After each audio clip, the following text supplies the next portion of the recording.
नमस्कार दोस्तों, शिवा स्टोरी में आप सभी का स्वागत है। ज्ञानवर्धक बातें में आज की बात है, जीवन की स्थिति पर रोना आ जाए तो यह बात जरूर याद रखें। दोस्तों, इस चैनल को सब्सक्राइब नहीं किए हैं तो चैनल को सब्सक्राइब जरूर कर ले। मैं इसी तरह का ज्ञानवर्धक बातें लेकर रोज आता हूँ। चलिए जानते हैं। कभी अगर आपको जीवन की स्थितियों पर रोना आ जाए तो एक बार कृष्ण जी के जीवन पर नजर जरूर डालें।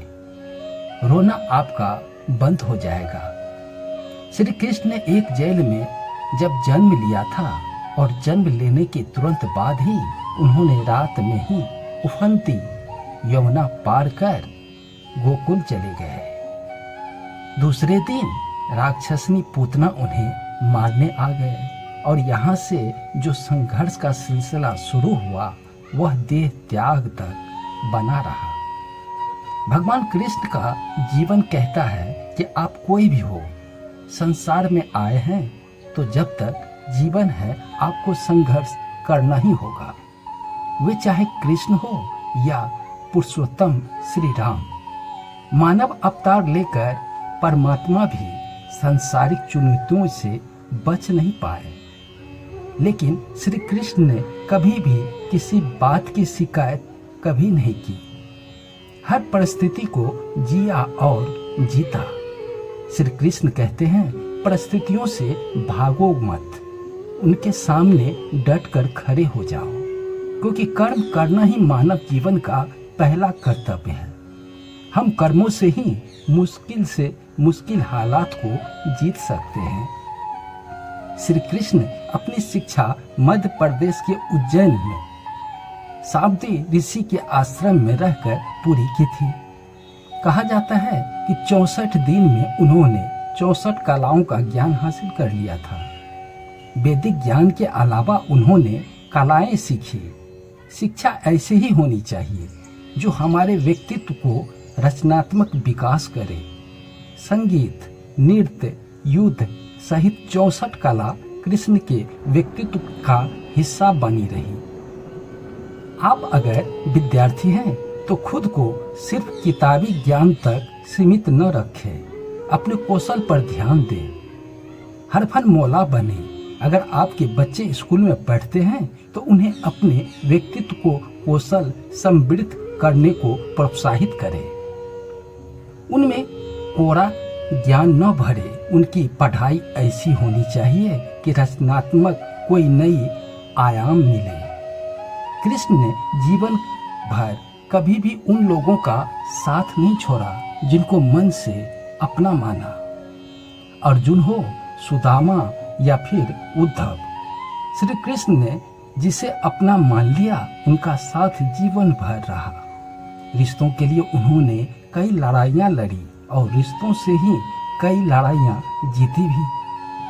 उनके जीवन का सीधा संदेश था, सांसारिक इंसान का सबसे बड़ी धरोहर रिश्ते ही हैं। अगर किसी के पास रिश्ते की थाली नहीं है तो वह इंसान संसार में अच्छा जीव। श्री कृष्ण ने महाभारत का युद्ध होने से पहले शांति के लिए पांडव और कौरव के बीच मध्यस्थता की थी। हालांकि दोनों ने पक्ष युद्ध लड़ने के लिए आतुर थे, लेकिन श्री कृष्ण ने हमेशा चाहा कि कैसे भी युद्ध टल जाए। सबक यही है कि झगड़ों से कभी समस्याओं का समाधान नहीं होता है। शांति के मार्ग पर ही चलकर हम समाज का रचनात्मक विकास कर सकते हैं। श्री कृष्ण समाज के लिए और मन के लिए शांति को ही सर्वोपरि कहे। उन्होंने समझाया है कि कोई भी परेशानियां तब तक मिट नहीं सकती है जब तक शांति नहीं हो। शांति से ही सुख मिलता है, वह चाहे व्यक्ति का हो। जुए की घटना के बाद पांडव को वनवास हो गया था। तब श्री कृष्ण ने दूरदृष्टता दिखाते हुए अर्जुन को समझाया था कि यह समय जाया करने के लिए नहीं बल्कि भविष्य के लिए तैयार करने का है। उन्होंने सबको महादेव, शिव, देवराज इंद्र और देवी दुर्गा की तपस्या करने के लिए कहा था। श्री कृष्ण जानते थे कि दुर्योधन को कितना भी समझाया जाए वह पांडव को कभी उनका राज नहीं लौटाएगा। तब अपना हक पाने के लिए शक्ति और सामर्थ्य की जरूरत होगी।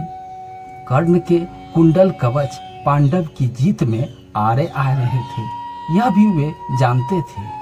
उन्होंने हर चीज पर बहुत दूरगामी सोच रखी। कोई भी फैसला तत्कालीन आवेश में नहीं लिया। हर चीज के लिए उन्होंने आने वाली पीढ़ी तक का सोच, यही सोच राष्ट्र और समाज का निर्माण करती है। कृष्ण को क्रोध दिलाने वाला उन्होंने अशांत करने वाली घटना बार बार हुई। शिशुपाल पांडव के राज सूर्य यश में कृष्ण को अपशब्द पर अपशब्द कहता रहा। छोटा भाई था, लेकिन उन्होंने मर्यादा नहीं तोड़ी। पूरी सभा में चकित थी कि कुछ क्रोध भी तो हो, लेकिन कृष्ण शांत रहे, मुस्कुराते रहे, शांति दूत बनकर गए थे। तो दुर्योधन आवेश में हमेशा हादसे ही होते हैं।